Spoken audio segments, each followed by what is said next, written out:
Hey everyone. So you've watched the final cutscene in Path of Exile 2, and the game dumps you in the Ziggurat Refuge with a waystone in your hand. There are quests given, but what should you actually do? Let's break it all down so you can decide what to do next.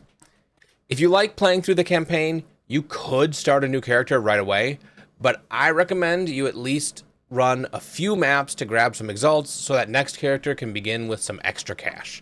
But first, before you rush into maps, here's a quick pre-map checklist so your first few maps feel smooth. First, cap your elemental resistances at 75% after all of your campaign penalties. And make sure you've claimed all of your side quest rewards. The big one is the 24 weapon skill points. You can tell in your passive tree, if you have 24 in the upper right, you have all of your weapon skill points. You can also scan each map for anything with a little plus next to it. Like this has a plus on it, and this one has a plus on it. Anything that is not crossed out but has a plus is a side reward that you've missed that has something like skill points, or life, or stats, or resists. If you have some extra exalts lying around, it's also a good time to shore up your defenses. If you're in Trade League, consider buying a couple pieces off the market to bump up your defenses. It's also a good time to pick up a new weapon if your build is weapon dependent, also using the market if you can. Once you've got that sorted, you're ready to start mapping. You should have a couple of waystones from the campaign, and for sure one from Doriani. So head up to the top of the ziggurat here and open your map device. And from here you can look around. You will start at the Ziggurat Refuge here, and around it will be a couple of maps lit up in light blue. These are maps that you have access to. There's also a Realm Gate. This is for accessing bosses, and a Reliquary Vault that is for opening reliquary keys should you find one. These are available right away, even though on my map this looks like it's on this path. It is not. It's always available, even from the beginning. You can also look around and see a few things about the Atlas. There are icons above some of the locations.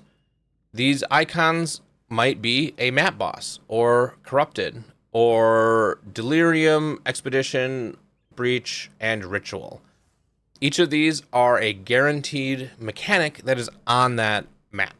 You can get more information about these icons by clicking the little eye in the corner. If you click it, it'll hold it open, and then you can cursor over things to get more details about it.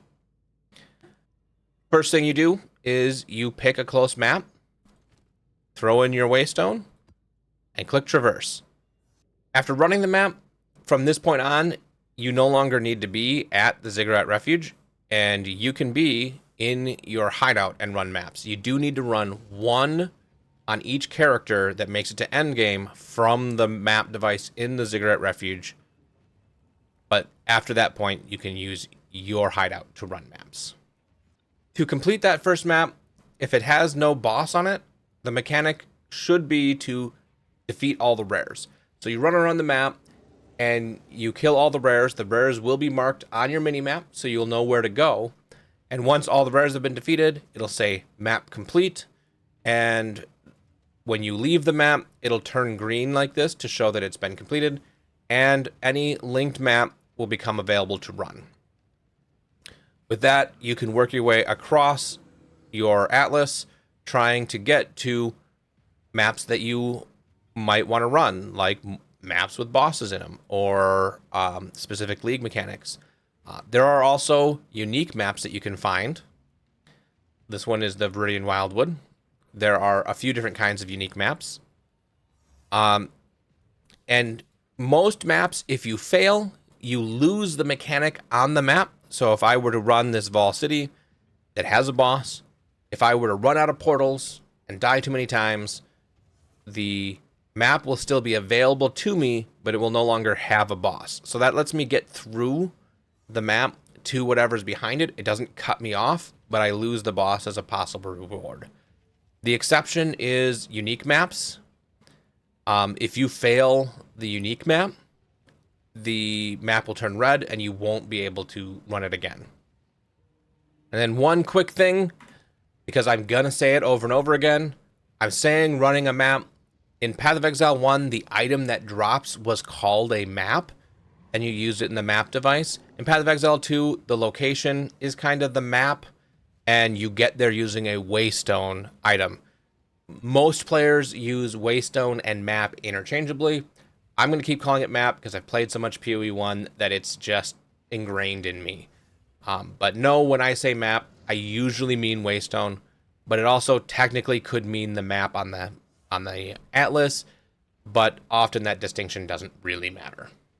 The next thing to think about is map sustain. When people say sustain, they mean consistently replacing the waystone that you spent to get to the map. The answer is simple: waystone chance and monsters. More monsters plus more waystone chance is more chances at waystones. The last rare in a map has a built-in higher chance to drop waystones. In early tiers, this is enough on its own that you don't need much, if any, waystone chance to at least get your waystone back. As you move up through the tiers, you start to need more waystone chance, and you get that by adding modifiers to your waystones. As an example, I've got a waystone here with no modifiers. You can see it doesn't have anything on it. We move up to one modifier. Yes, this is one. If you hold Alt, you can see that it's one tier 3 modifier. And this has given 10% more map size. That is a good thing. More monsters is more loot. And 15% increased waystone drop chance. So this is 15% more waystones throughout your map. Sometimes that's enough, but sometimes you need more. So this one has 2 mods on it. And it has 66% more monsters, magic monsters in particular, and 30% waystone drop chance. As you move up to 4 mods, 5 mods, and 6 mods, you can see these don't move up consistently, and that's because each mod has a downside and an upside, and they're tied together. So if you get the same mod, you'll have the same downside and the same upside, but different mods can shuffle it around a little bit.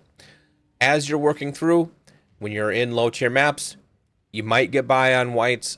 I'd recommend running 2 mod blue, and you can do that by crafting on it like you can any other item. You throw on an Orb of Transmutation, turns that white map blue. You throw an augmentation on it, now it's got 2 mods.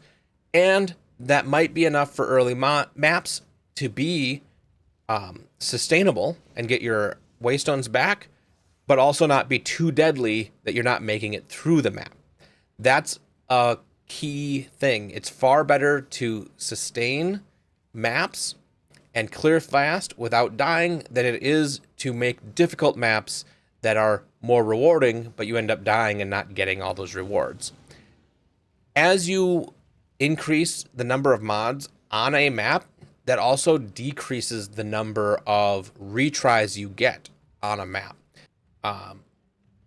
With 1 mod, you get 5, 4 for 2, 2 for 4, 1 for 5, and 0 for 6 mod or greater. So another thing is, the more difficult you're making it, the more confident you must be in running that map. When you're ready to push up in tiers, you can do that either by fighting a map boss, indicated by this icon here. You slot in a map, and as long as you have enough waystone chance, when this map boss dies, it will drop a map that is 1 tier, or a waystone that is 1 tier higher. The other option you have is using the reforging bench, where you can put 3 of the same rarity and reforge, and it will give you 1 of that rarity 1 tier higher. The key is to not rush into high tiers. Again, it's better to be comfortably farming when you're not dying than to push too hard and die constantly and not get your waystones back. With that in mind, just start working your way through the Atlas. Build up tiers as you gain levels and power. Keep upgrading your skills as you can. That's something that's often overlooked. You'll naturally start earning Atlas passive points as you complete maps and bosses. There are two different kinds of Atlas passive points. There is your standard Atlas passive points in the middle that affect everything on the Atlas. And there's league-specific Atlas passives, which you can see around the outside here. These, if you cursor over, it'll tell you what you need to do to get more points. For all of the league-specific or mechanic-specific points, the first points come from just encountering it. The first time you run into a breach, you'll be given a book that'll let you put some points in. Where you put those points is up to you and how you want to play.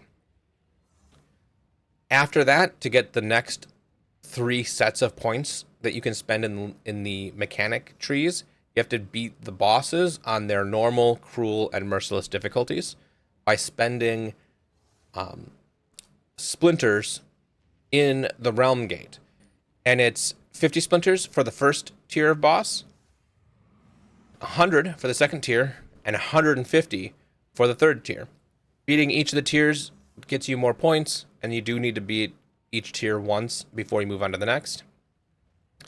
And that will get you all the points you need or all the points you can on the Atlas tree. With all that in mind, your first endgame loop should feel like comfort food and not a stress test. A great early goal is stable sustain and steady currency. Make your first couple hundred exalts, pick up some meaningful upgrades either from the market or crafting yourself, gain some levels, and work on your third and fourth ascendancy when you're comfortable. Usually the third ascendancy is comfortable in any character, but your fourth might be exceedingly difficult. If it is, I often see carries offered for about a divine orb, which is currently around 100 exalts. After that are medium-term goals, where you start specializing. Maybe you fall in love with a particular mechanic. Maybe you prefer boss rushing and selling the keys. Whichever loop you enjoy, align your Atlas passives to that, and keep blasting. The whole point of the Atlas tree is to have fun the way you want to have fun. So if a mechanic feels like a chore, don't put points in it. Move those points somewhere else. Long-term goals are aspirational goals. Take down the pinnacle boss, perfect a piece of gear, or build an entirely new character focused on a different mechanic. Some people choose to get to level 100. Some choose to just build as much wealth as they can, and some choose to upgrade their character as much as humanly possible. None of these are right. They're just North Stars. Pick one and pursue it for a while. And don't be afraid to pivot when a new idea makes your eyes light up. Some common hangups to avoid are, if your loot is feeling a bit thin, make sure your waystones actually have quantity on them. Watch your map mods. Some builds simply can't handle certain combinations, and that's okay. Pay attention to what mods break your build and don't run them. And also don't sprint into red tiers before you're ready. Quickly clearing a lower tier rare map is often better than slowly clearing a higher tier normal map for both profit and experience. If there's one takeaway, it's this. This is a game, and we play games to have fun, so your end game is whatever keeps you coming back tomorrow. If this has helped you get unstuck, drop a like, leave your questions in the comments, and subscribe for more action RPG videos. If you want to see these loops live or get help with your progression, come hang out on my Twitch, link in the description. Have a good one.